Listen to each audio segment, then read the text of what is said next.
الحمدللہ کل ایک اور روحانی مجلس میں شریک ہونے کا موقع ملا۔ گزشتہ شام میں اور مولانا عبدالقدیر صاحب مدرسہ نداء الصفا مرواز پہنچے، جس کے ناظم محترم جناب حافظ اکبر صاحب ہیں۔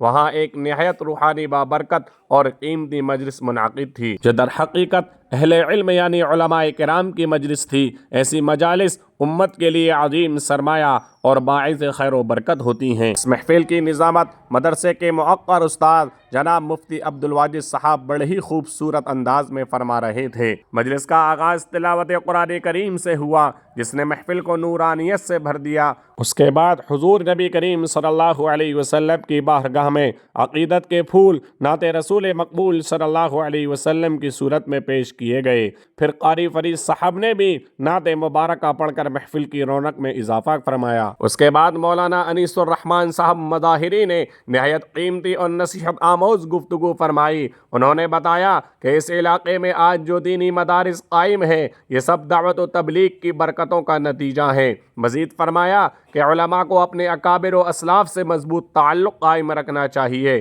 اور کبھی بھی اپنے اساتذہ سے بے نیاز نہیں ہونا چاہیے۔ ان کے بعد جامعہ کلکوا کے معزز استاد مولانا مرشد صاحب تشریف لائے اور انہوں نے بھی نہایت مؤثر نصیحتیں فرمائیں۔ آپ نے اساتذہ کو مخاطب کرتے ہوئے فرمایا کہ چاہے مکتب میں پڑھائیں یا مدرسے میں، جب بھی پڑھانے کے لیے بیٹھیں تو یہ نیت کریں کہ میں اللہ کے لیے پڑھا رہا ہوں۔ ایسی نیت سے پڑھانا بھی عبادت بن جاتا ہے اور اللہ تعالیٰ کے یہاں ثواب کا باعث ہوتا ہے۔ مزید فرمایا کہ ہر عالم اللہ کا ولی بن سکتا ہے، بشرطے کہ وہ خلوص کے ساتھ اپنا رخ اللہ کی طرف موڑ لے۔